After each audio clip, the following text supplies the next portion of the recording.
Welcome sa Clarvans Channel mga katiktik. Ngayon, ituturo ko sa inyo, ipapakita ko sa inyo kung paano mag-hard reset ng Infinix Hot 20 5G X66B.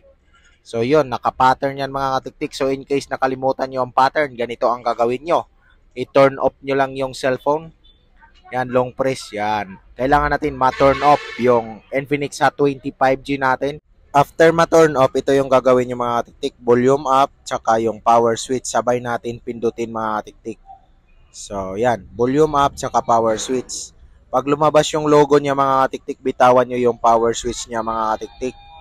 Dapat naka-hold tayo sa power switch niya at tsaka yung volume up. Hindi yung down ha, up at tsaka power switch. So, antayin lang natin ng konti. At pag lumabas yung Infinix, bitawan yung power switch. Pero yung volume up, i-hold nyo pa rin mga katiktik. So, pag lumabas yan, no command, yan, ipipress mo lang, long press yung power switch at isang pindot sa volume up para lumabas yung recovery. Ayun, nakita nyo. X666B. Yan. Use mo yung volume down para mapunta tayo sa wipe data and factory reset.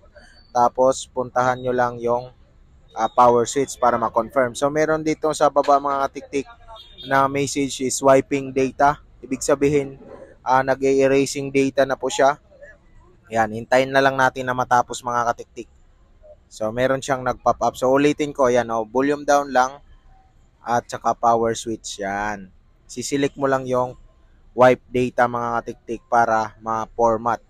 So, yun din. Reboot na lang natin at hintayin na lang natin mga katiktik na magbukas ulit ang ating Infinix Hot 20 5G. So, medyo may katagalan po yung pagbubukas niya.